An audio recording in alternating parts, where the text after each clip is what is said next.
Bonjour, dans cette vidéo, nous allons expliquer c'est quoi la Lune et on va parler un peu de comment la Lune bouge autour de la Terre, ce qu'on aperçoit comme les phases de la Lune, on va expliquer pourquoi on voit différentes formes de la Lune dans le ciel et également on va expliquer comment la Lune a un impact sur notre vie sur la Terre, en particulier comment ça crée les marées dans les océans. Donc, c'est quoi une lune? Ben, une lune, c'est juste un mot pour une satellite naturelle.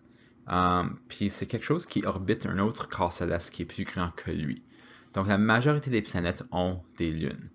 Il y a quelques planètes qui ont plus qu'une lune. Par exemple, Mars a 2 lunes. Les planètes extérieures ont beaucoup de lunes. Jupiter a 61, Saturne a 60 lunes. Mais la Terre a juste une lune et on l'appelle la Lune. Donc, lune, c'est un mot général pour quelque chose qui orbite un autre corps céleste plus grand que lui. Et nous avons décidé d'appeler notre lune la Lune. Pourquoi pas garder les choses assez simples?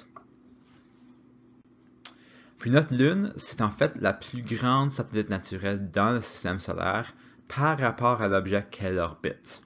Donc, si vous comparez la taille de notre lune à la Terre, notre lune est très grande comparée aux lunes des autres planètes. Comparé par exemple à Saturne qui a beaucoup de lunes, mais ses lunes sont beaucoup plus petites par rapport à Saturne que notre lune est par rapport à la Terre. La lune est rocheuse, elle est solide, elle n'a pas d'atmosphère du tout. Et seulement 12 personnes ont marché sur la surface de la Lune. Puis toutes entre 1968 et 1972. Depuis 1972, personne n'a marché sur la Lune. Toutes les personnes qui ont fait ça, c'était partie du programme Apollo, fait par les États-Unis. Alors Apollo, Neil Armstrong, assez fameux, était la première personne à marcher sur la Lune, puis 11 personnes l'ont suivi.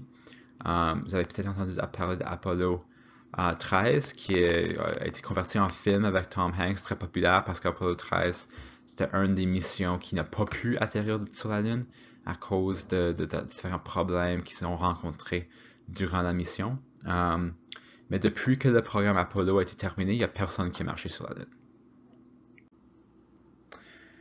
Donc, on a vu que la Terre fait une rotation sur un axe. On a vu que le Soleil fait la même chose. La Lune également fait une rotation sur un axe. Puis ça prend 29,5 jours pour que la Lune fasse une rotation au complet sur son axe. La Lune bouge également autour de la Terre en orbite. Puis la révolution de la Lune autour de la Terre prend 29,5 jours, le même montant de temps. La conséquence de ça, c'est qu'on voit toujours le même côté de la Lune de la Terre. Puis directement après ça, vous allez voir une petite vidéo sans parole qui va montrer un peu une animation qui montre comment la Lune bouge autour de la Terre. Mais à cause du fait que la rotation et la révolution sont égales, on voit jamais un côté de la Lune, un moitié de la Lune. Puis le côté qu'on voit pas est souvent appelé la face cachée ou la face noircie. En anglais, vous avez peut-être entendu The Dark Side of the Moon. Mais c'est pas noir, le côté de la Lune. En fait, le côté de la Lune reçoit le même montant de soleil que le côté qu'on voit. C'est juste qu'on ne peut pas le voir. Donc, pour nous, c'est comme si c'est noir, mais ça reçoit autant de soleil que l'autre côté. Puis on a vu cette côté de la Lune-là pour la première fois en 1959. Puis ça, c'est une image ici. Je ne sais pas si c'est pas celui de 1959, c'est plus récent. Mais ça, c'est une image d'un satellite qui est allé derrière la Lune prendre une photo de la côté de la Lune qu'on ne peut pas voir de la Terre. Mais avant 1959, on n'avait jamais vu l'autre côté de la Lune. C'est la première fois, c'était en 1959. Donc, voici une petite vidéo sans parole qui montre un peu la rotation et la révolution de la Lune par rapport à la Terre et au Soleil.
Ok, donc là, vous avez une idée de comment la Lune bouge. Puis, vous avez vu que une moitié de la Lune est toujours éclairée par le Soleil. Euh, Puis, il y a une moitié de la Lune qu'on voit toujours de la Terre. Et quand ce qu'on peut voir de la Terre est complètement éclairé par le Soleil, on appelle ça une pleine Lune. Une pleine Lune, c'est celui dans le milieu de ce diagramme, c'est quand on peut voir toute la Lune. Et en fait, c'est quand la Terre est directement entre le Soleil et la Lune, ce que vous allez voir dans une seconde. Puis les autres phases de la Lune, donc toutes les différentes euh, portions de la Lune qu'on peut voir, euh, c'est juste parce que c'est des plus petites parties de la Lune qui sont éclairées par le Soleil. Puis il y a des parties de la Lune qui sont dans l'ombre, puis on ne peut pas le voir. Euh, donc, vous allez voir une vidéo après ceci, dans 2 secondes, qui va vous montrer, c'est sans parole, mais ça va vous montrer les différentes phases de la Lune et pourquoi on peut les voir par rapport au Soleil.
Ok, donc là vous avez vu les phases de la Lune, vous savez pourquoi on peut voir différentes parties de la Lune selon le lieu de la Lune dans sa révolution.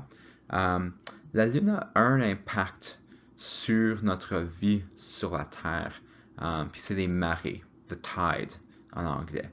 Euh, Puis les marées sont causées par l'attraction gravitationnelle entre deux objets.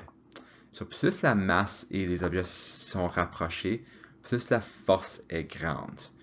C'est à cause du fait que la Terre attire la Lune, puis que la Lune attire la Terre, puis que ces deux forces-là, c'est à cause de ces deux forces-là que la Terre et la Lune restent, que la Lune reste en orbite autour de la Terre. Donc, vous allez dans 2 secondes voir 2 vidéos. La première vidéo va expliquer pourquoi les marées existent.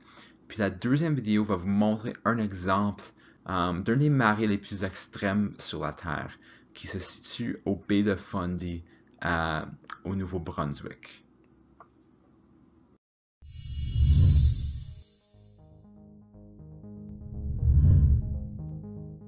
Selon la loi de gravitation de Newton, deux corps s'attirent d'autant plus fortement que leur masse est importante et qu'ils sont proches l'un de l'autre. C'est ce qu'il se passe entre la Terre et la Lune. Elles s'attirent. Cependant, les deux corps tournent autour d'un centre de gravité commun, leur barycentre, ce qui crée une force centrifuge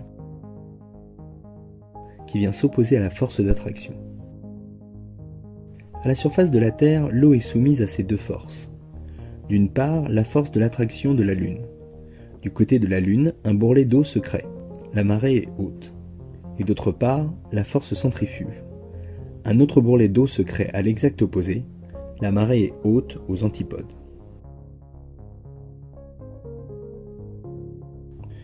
La Terre tournant sur elle-même en 24 heures, 12 heures après une marée haute provoquée par l'attraction de la Lune en un point précis de la Terre, une nouvelle marée haute s'y produira, cette fois-ci provoquée par la force centrifuge. Toujours selon la loi d'attraction universelle, le Soleil attire lui aussi l'eau de la Terre. La distance entre les deux corps étant beaucoup plus grande, l'attraction est plus faible que celle de la Lune, mais a quand même son influence. Lors du premier ou du dernier quartier, les forces de la Lune et du Soleil s'exercent dans des directions différentes, l'effet de la marée est atténué, on parle de marée de mortes eaux. En position de pleine Lune ou de nouvelle Lune en revanche, la Lune et le Soleil sont alignés. Les deux forces s'additionnent et provoquent une grande marée que l'on appelle de vives eaux. Il existe enfin un dernier phénomène qui peut accentuer la marée. L'orbite de la Lune est une ellipse, ce qui signifie que la distance Terre-Lune varie. Quand la Lune est à son périgée, c'est-à-dire à son point le plus proche de la Terre, son attraction sur l'eau s'accentue encore.